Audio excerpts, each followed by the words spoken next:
gonna make this introduction to this vlog fairly short because it is boiling hot and I've had to turn off the fan. I'm doing this monthly vlog a little bit late. Today is the 10th of July.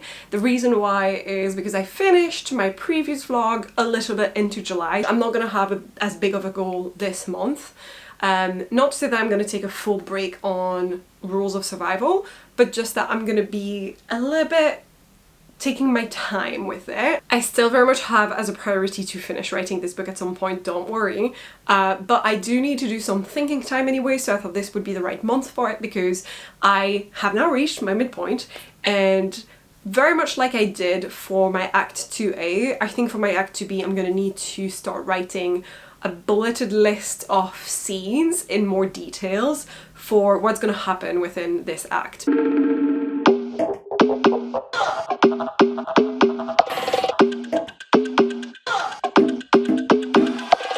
So today I thought I would vlog because I am actually leaving in an hour or so to go to Edinburgh. I'm taking the Caledonian sleeper train, which is the night train. I'm gonna be taking my laptop with me and I'm gonna stay over there for Friday, Saturday, Sunday. I will be meeting with some of my writing friends who I did see already in London, but I am excited to hang out with them in Edinburgh. And I am staying over at a friend's place who I studied with, so it'll be really nice to basically see a lot of people and hang out. But I am, like I said, taking my laptop with me because I'm going to be doing some writing and some working on my book. That is also the plan for this weekend. I also bought a new bag to travel with, which is this one from the brand Away.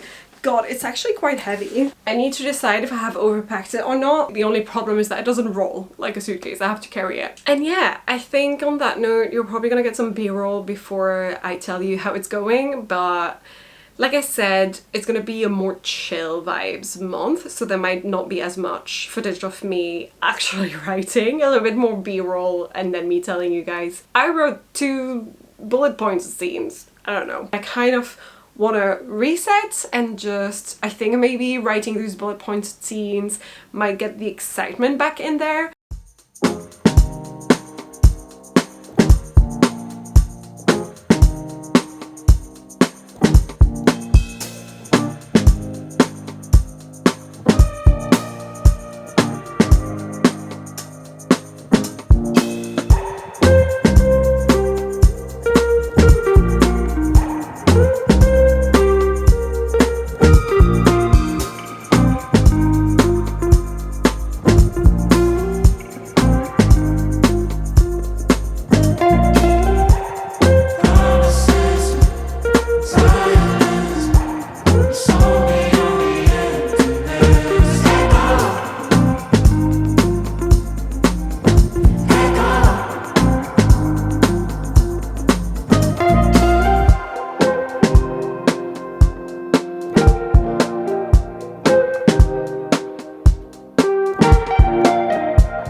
I have not vlogged and I have not talked to you guys in a freaking while. Basically, I went to Edinburgh last weekend and it is now Sunday of the weekend after. So when I went to Edinburgh, I worked through some of Rules of Survival during one of the days where I was there.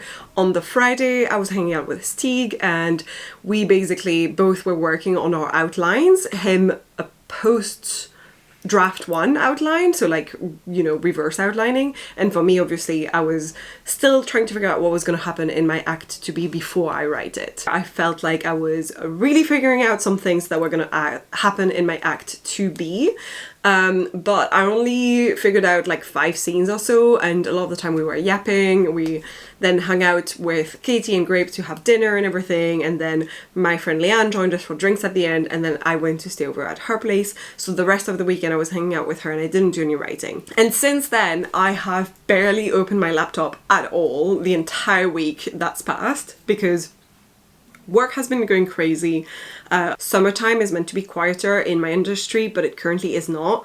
And last week felt very, very difficult and busy. So after work, I had no motivation whatsoever to open up my laptop and work on this outline, because again, writing words and drafting feels easier to me when I'm sort of pantsing my way through, or I have an outline prepped and I'm just following it, than if I'm trying to figure out a detailed plan of what I'm going to write, because that requires more thinking. I'm more actively using my brain cells to be like, what's happening next? What have I figured out? Okay, this character has done this, so now they're over there, so then I need to make sure I remember that when I plan this, etc.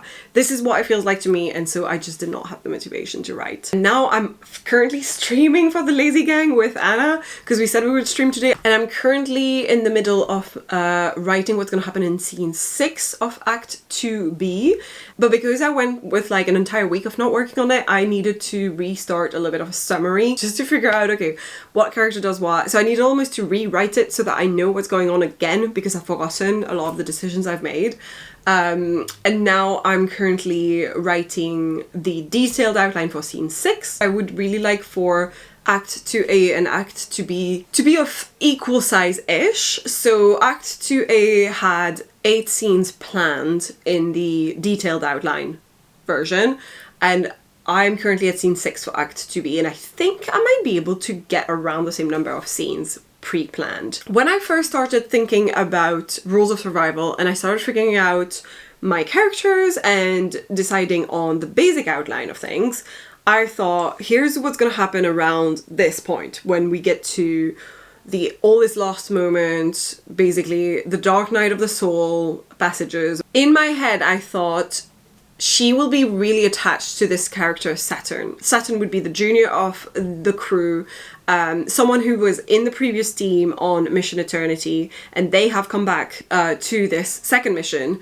but they have grown a little bit, they're a bit more mature, and maybe this is the moment where Themis and Saturn like reconnect on a more equal level rather than, I feel, a bit like a mom level, if that makes sense. And so in my head I was like, they're gonna be besties and like spending a lot of time together and having that connection, and so it's gonna be important to Themis that Saturn stays alive. And so the moment that would trigger her all is lost would be when Saturn gets separated from the group. And my idea was that they grab Themis's arm at some point to say something when they're with the rest of the group, and Themis hisses because she's been bitten there, and so Saturn figures out, oh, holy shit, you've been bitten, and starts not really trusting Themis, and so that creates a little bit of tension and like maybe a mini argument scene, which creates the occasion, the moment where Saturn gets separated from the rest of the group. That was the idea, so that Themis also blames herself for it. I also had a moment where I was like, Freddy's gonna die. So Freddy is the Dr. Soul, who's also someone who came back from the first mission, and she, in my head, I figured would also get bitten like Themis does, and is also immune for similar reasons to Themis. But it's in full view of the entire team. The entire team is aware of it, and there's tensions there where they start not trusting Freddy, and it leads to Isabel killing Freddy when the group is separated, and Themis cannot, stop her, and Axel cannot stop her from doing that. I figured that the devastating blow would still be the Saturn moment, and then Freddy dying is like something that happens after, as like part of the resolution anyway. That doesn't make sense to me anymore, because I obviously always have an element of pantsing in my stories, and when I started actually writing the book, it became evident to me that Freddy was Themis's bestie and not Saturn. So Freddy is the one that Themis is the closest to, because actually they're quite similar in age and stature, in the sense of they both had similar levels of responsibility in the first mission, and so they had similar levels of authority, which would create a natural environment for them to become friends. And so I still think I've got to kill this character. I still think Freddy's gonna die, but I think that's gonna be the devastating blow to Themis, and that this is gonna be her lowest point, even though there's a lot of I blame myself for, and I'm worried about whether Saturn is still alive. The moment that she's at her lowest is when Freddy gets killed. And she can still blame herself, because I think there's still going to be a moment of separation in the team, and I can still figure out a way that it's basically her fault, or due to something that's going on, that they get separated and Freddy gets bitten when she's not there, and that Isabel kills her when she's not there. So I think all of this will still make her feel like a sense of, this is my fault. and it will still be linked to her lie that she could have prevented this, that there were probabilities, blah blah blah. It's still gonna go working within her Lovelace problem of like, I rely on this AI to tell me what the numbers and odds are, instead of figuring out that the human element is an element of surprise, and you cannot predict what people are actually gonna do. So anyway, that was sort of a long-winded explanation of something I figured out on the train earlier, where I was like, I need to change this. I think I have to rewrite a little bit of my main outline, not just my detailed scenes outline, because this has changed things for where my Dark Night of the Soul is, where my All Is Lost is, and what happens next, and which scenes are going to be into my final battle scenes and all that. So now that I figured this out, I need to write it all down and make the actual work of, putting this into words, putting this into my Notion, before I get to writing it.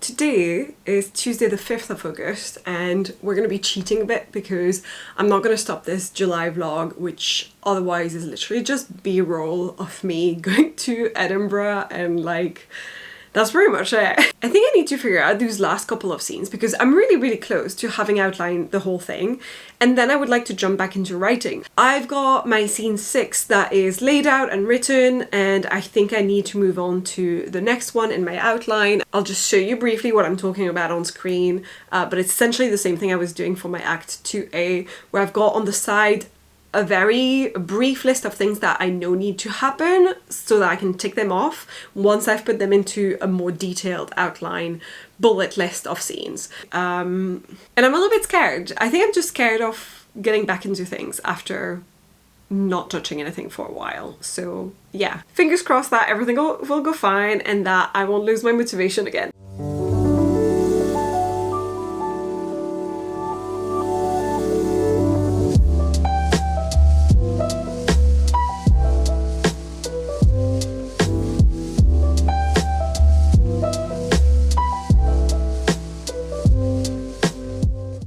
Today is Wednesday the 6th of August, which means actually I'm exactly a month after I made my conclusion to the June vlog, which I did on the 6th of July, and now I'm doing my conclusion to the July vlog, which I'm doing on the 6th of August. So earlier today I had a little bit of thinking time about my detailed outline, and I finally finished it. I'm just so happy because one, it just was a long time coming. I took an entire month to do this, and two, I'm just really happy with the small changes I've decided while I was doing this, and they just make a lot of sense for my characters. Essentially, Freddy gets bitten by the zombies on this mission.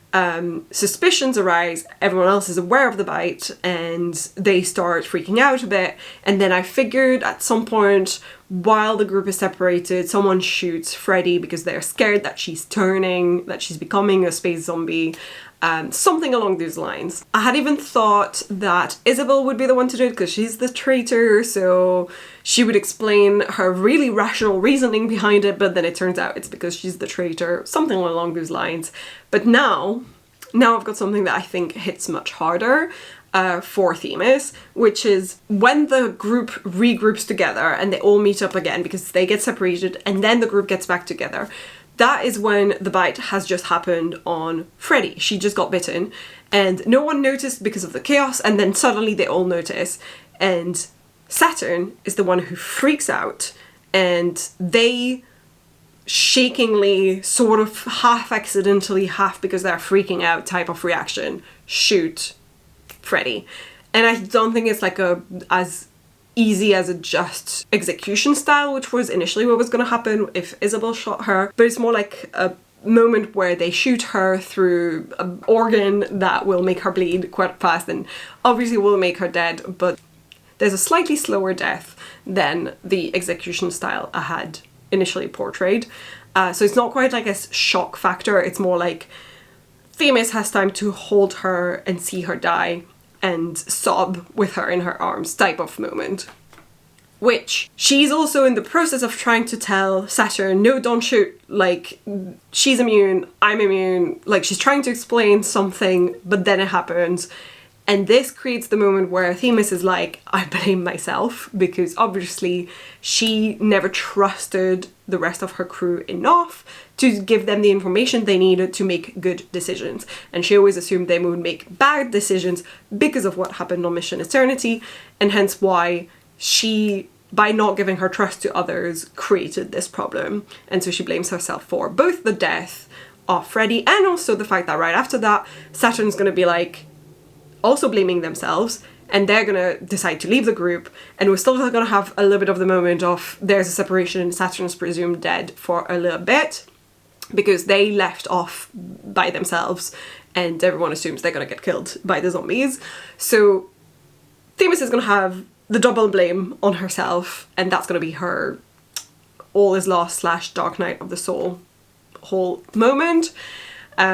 Which I think is a lot more impactful and will change some things in my Act 3 that I'm going to need to revise as well. So we'll need to do a similar detailed outline exercise with my Act 3. But I think I would like to spend August drafting my Act 2B first before I get into Act 3 anyway. But yes, that's it. That's the whole thinking. I feel like in terms of like the ghost and the lie and all of these different elements, it makes a lot of sense. It works really nicely with the thematic, and it works extremely nicely with Axel being the plot B character who literally tells her, because I've already written that scene in Act 2A, he literally tells her, your problem is that you don't trust people enough and you're gonna get them killed because of this, and then this happens. So I kind of really like this. It's like a full circle moment. Obviously I feel a bit bad that I'm killing off a character that maybe people would get attached to. I don't know, maybe I haven't written her well enough to be attached to, but I already had planned to kill her anyway. Like, spoiler alert, this whole series has been full of spoilers and me being super transparent about my outline, and the plan was always to kill Freddie off, but now Freddie's a major character and before she wasn't, so yeah, there's that. I also figured out that the passage right before Freddie dies is almost the moment Freddie has her full character arc, because she then has just seen another character fully transforming and she has that realization moment of like, oh no, this thing kills you from the inside. There's no cure. You cannot possibly cure it. Like, the person is fully gone, fully dead. She finally accepts that reality, which was her main problem and her main lie that she had at the beginning. And I kind of like that I've got like mini sort of character arcs for other characters that I didn't think I was gonna have, because in my head I was like, I'm just gonna plan for Themis. This is already a lot. I can't do it for other characters. But now I'm like, oh wait, this is all happening from my subconscious to the page. But yes, on this note, this concludes this very short, not much happened July vlog of me preparing my outline for Act 2B. I hope you're still enjoying this series, and if you are, leave a like, leave a comment. I always try to respond to those. Consider subscribing to my channel, ring that bell, all that jazz, and I will see you guys in the next one.